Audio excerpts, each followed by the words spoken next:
सरकार गेले 20 वर्ष आंदोलन करतायत। अगोदर चौपदरीकरणासाठी आपण आंदोलन केलं होतं, नंतर काम लवकर व्हावं यासाठी सातत्यानं आपण आंदोलन केलं। 45 आंदोलनं आपण या महामार्गासाठी केलेले आहेत आणि आता काम अर्धवट असताना सरकारनं खारपाडा येथे टोल सुरू केलेला आहे। खांब येथे पुढच्या टोलचं नियोजन सरकार करत आहे आणि या महामार्गावर एकूण 9 ते 10 टोल उभे राहणार आहेत। म्हणजे तुम्हाला पळसपेपासून जर खाली पणजीपर्यंत जायचं असेल तर किमान 900 ते 1000 रुपये आपल्याला भुर्दंड बसणार आहे। आमची मागणी अशी आहे की अजून काम पूर्ण राहील, म्हणजे अजून 85% काम झालेले, 15% जवळपास काम राहिलेले, बायपासचे कामं राहिलेले आहेत, ओव्हरब्रिजचे कामं राहिलेले आहेत, सर्व्हिस रोडचे कामं राहिलेले आहेत। असं असताना देखील टोल सुरू करणं हा कोकणातील जनतेवर आणि महाराष्ट्रातल्या पर्यटकावर अन्याय करणारा हा बाब आहे। त्याचा विरोध करण्यासाठी, त्याचा निषेध करण्यासाठी आज आम्ही अखिल भारतीय मराठी पत्रकार परिषद आणि रायगड प्रेस क्लबच्या माध्यमातून येथे आंदोलन करतो आहोत।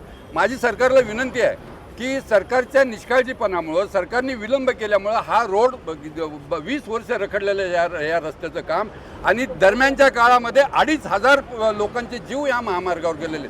सरकारने 2012ला ज्यावेळेस हे काम सुरू केलं त्या पूर्वनियोजित कार्यक्रमानुसार 2014ला हे काम पूर्ण होणं अपेक्षित होतं।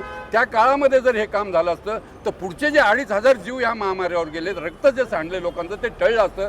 त्यामुळे या 2500 लोकांच्या बळीची जबाबदारी ही सरकारची आहे आणि सरकारने याचं प्रायश्चित्त म्हणून पुढची 10 वर्ष देखील तरी या रोडवर टोल सुरू करता कामा नये। आपल्याला माहीत आहे की जसा खारपाड्यात हा टोल सुरू झाला त्याच पद्धतीने सिंधुदुर्गामध्ये देखील टोल सुरू केला गेला होता, परंतु स्थानिक जनतेचा रेटा, तिथल्या नेत्यांचा आग्रह, त्यामुळे तो टोल बंद आहे। मी परवा सिंधुदुर्गला जाऊन आलेलो आहे। माझी कोकणातल्या रायगडच्या सर्व पक्षीय नेत्यांना विनंती आहे की त्यांनी देखील ह्या सगळ्या विषयामध्ये लक्ष घालावं आणि किमान काम पूर्ण होईपर्यंत या टोलची जी वसुली आहे, टोलच्या माध्यमातून जे जनतेची लूट सरकारने केलेली आहे, सुरू केलेली आहे, ती थांबवावी।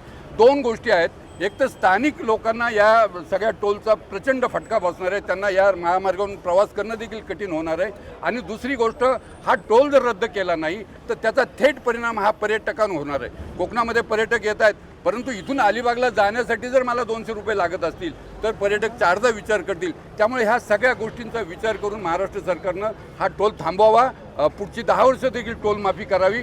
अन्यथा आम्ही सनदशीर मार्गाने आज येथे आलेलो आहोत, सगळ्या कोकणातले पत्रकार सनदशीर मार्गाने येथे आलेले आहेत। सरकारनं जर आमच्या मागणीचा विचार केला नाही तर जूनच्या पहिल्या आठवड्यामध्ये महाराष्ट्रातील सगळे पत्रकार येथे येतील, हजारो पत्रकार येथे येऊन ह्या महामार्गाचा रस्ता रोको आम्ही आंदोलन करू। इथून पुढं कोणी जाणार नाही याची आम्ही दखल घेऊ।